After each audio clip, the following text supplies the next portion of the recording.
How can Genesis have evening and morning before the sun exists? In Hebrew, erev means mixing or chaos, and boker means distinguishing or order. That shifts everything from a 24-hour clock to God turning chaos into cosmos.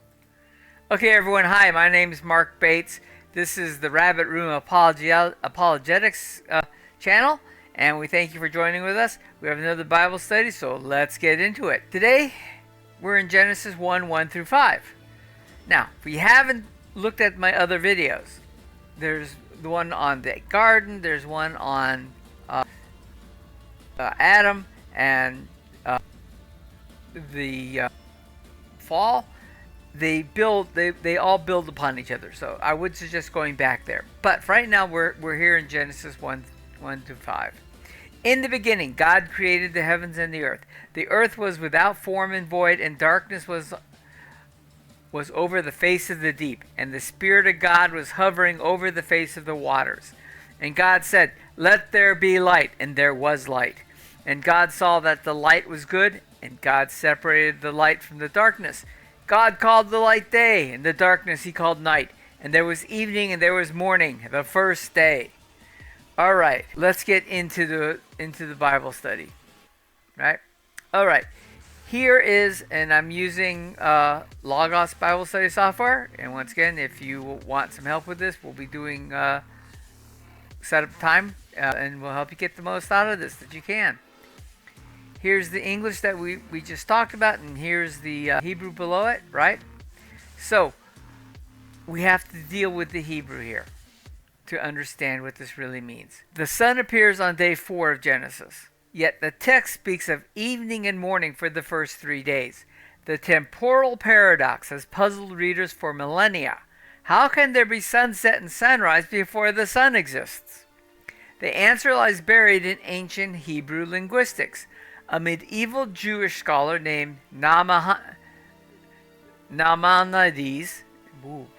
apologize, you might also know him as the Ramban, uncovered something extraordinary about these familiar words. Most translations rendered the phrase as evening and morning. Okay, and here we go. We can show you right here, right? Here's evening, Hebrew word erev, and morning, Hebrew word boker. Okay, this is interesting though. The root word for evening comes from a root meaning mixing up or chaos. Okay, and the root word for boker, morning, derives from a root meaning to distinguish or bring order. The creation days suddenly transform each one. Each one follows the same pattern, right? There is chaos and then there was order. So for all 6 of the creation days. Okay? This changes our entire understanding of Genesis 1. The text describes something far more profound than daily time signals. Okay? God works against entropy. Every creation day begins with disorder and ends with structure. Light separates from darkness. Waters divide above and below. Dry land emerges from chaotic seas. The pattern repeats 6 times.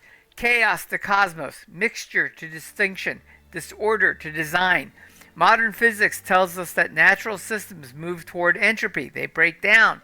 They decay from order to disorder. But Genesis describes the opposite flow. God's creative work moves against the natural tendency. He brings increasing order out of primordial chaos. This linguistic insight reveals creation as a process, not an instant. Each day represents an epoch of divine ordering work. Time itself gets created. The Hebrew text uses a particular phrase for the first day. It says Yom echad, right? Meaning one day rather than the first day. And that's a mistranslation here on part of the ESV and a lot of English translations. It's Yom echad, which means one day. Okay, this suggests something unique about day 1. It marks the absolute beginning of time itself. Before this moment, there was no temporal framework. No before or after existed because time hadn't been created yet. God exists outside time. He creates the very dimension within which history unfolds. Okay, This understanding aligns remarkably well with modern physics. Einstein showed that time is relative, not absolute.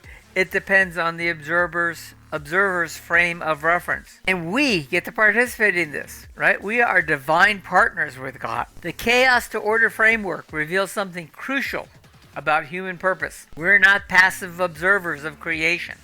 Genesis presents humans as vice-regents. We participate in God's ongoing ordering work. The creation mandate calls us to subdue and rule. These verbs suggest active partnership in maintaining cosmic order. We cultivate gardens, and actually a lot more. We organize societies. We create art and technology. All this extends God's ordering work into new domains, right? This transforms how we understand our role in the world. We're co-workers with God in bringing structure to chaos, right? Now, the fall as an ordering breakdown. Viewed through this lens, right, the fall takes on new meaning. The serpent's temptation becomes an invitation to abandon collaborative ordering work. You will be like God, the serpent promises. But this means seizing ordering authority independent of God's wisdom. Adam and Eve rejected their role as vice-regents, operating under divine authority. They chose autonomous ordering instead of collaborative partnership. The consequences follow the pattern. Relationships fracture. Work becomes toilsome. Death enters the picture. Order breaks down when humans abandon their proper role in God's creative process. Science and Scripture align on this. The understanding eliminates artificial conflicts between faith and science. The text speaks theological truth, not scientific chronology. The Hebrew reveals that Genesis addresses meaning and purpose rather than material mechanisms. God's creative work establishes cosmic order. Science distributes how that order functions and develops. Both perspectives complement rather than complete. They answer different questions about the same reality. Okay? The chaos to order framework allows believers to embrace scientific discoveries while maintaining biblical authority. So, reading scriptures with new eyes. This interpretive approach opens fresh possibilities throughout Scripture. Prophetic literature gains new depth when read symbolically rather than literally. The flood narrative becomes a story about divine judgment restoring order.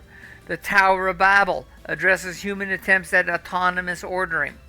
Apocalyptic texts like Revelation describe the ultimate triumph of divine order over chaos.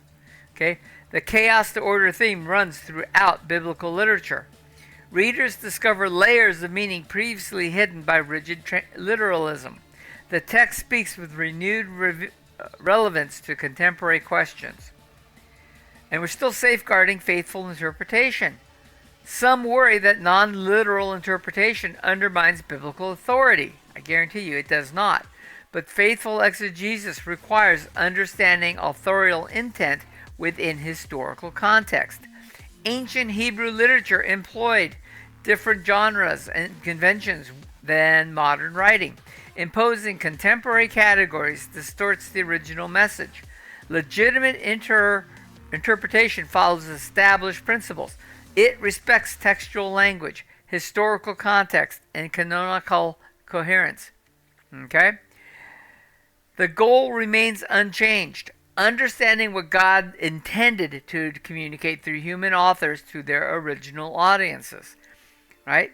Multiple interpretations can coexist within orthodox boundaries. The church has always embraced this diversity while maintaining core doctrinal unity. Let's talk about taking the first step. For readers accustomed to a literal interpretation, this framework may feel unsettling. Change requires patience and humility.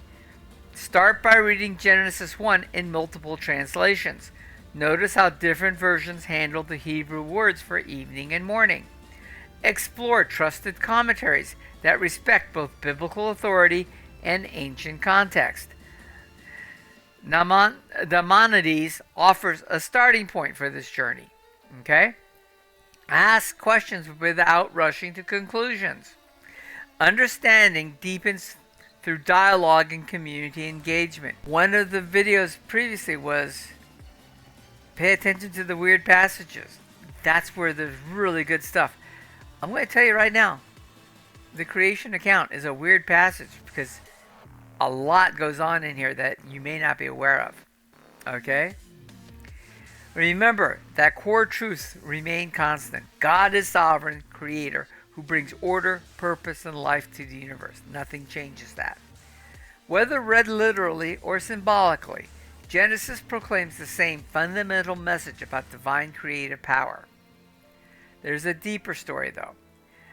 Nahmanides' linguistic insight reveals Genesis 1 as a masterpiece of theological literature. The familiar phrase, evening and morning, right? Erev and boker, carries profound meaning about cosmic ordering. Each creation day follows the same pattern. Chaos gives way to order, mixture becomes distinction, disorder transforms into design. This understanding enriches rather than diminishes biblical authority. It shows Scripture's sophisticated engagement with fundamental questions about reality's nature. Right? The text speaks truth about God's relationship to creation, human purpose, and the ultimate triumph of divine order. Ancient Hebrew wisdom offers modern readers a framework for understanding both Scripture and science, and how the apostles and Christ himself probably were taught these passages and what they meant then. And they were talking to people of the Second Temple period. Okay? Genesis invites us into partnership with the Creator, who brings light from darkness, order from chaos, and cosmos from confusion. Okay, everyone. I want to thank you for watching. If you have a question or comment, please leave it in the appropriate section. We're building a community here, and I'd like to know what you want. Okay? In addition, please, if you haven't done so, like this video, subscribe to the channel, and share it with a friend. All right? But there's more. Okay? What I want to show you is that we do have a learning platform. It's for the Rabbit Room Apologetics. I will put the link in the description. It's just started, as you can see. It's $10 a month. What we will do is we have right now 2 classrooms. There'll be more. The first one is just the presentations themselves. So here are all of the videos I put up on YouTube.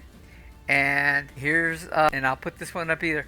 And what happens is you'll get access to the YouTube video again, but you also then get my handout, which goes into more detail than the videos do, and gives you something you can hold on to, you can print it out, you can study from it. Okay? Every video will have an appropriate classroom page on the classroom here. Okay?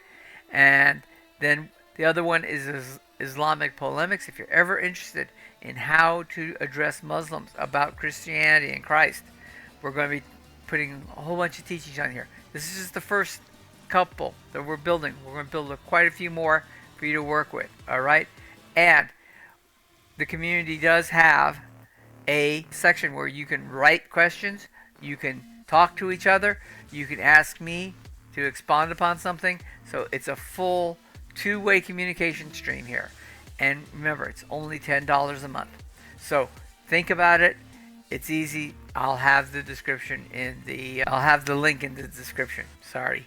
Thank you very much.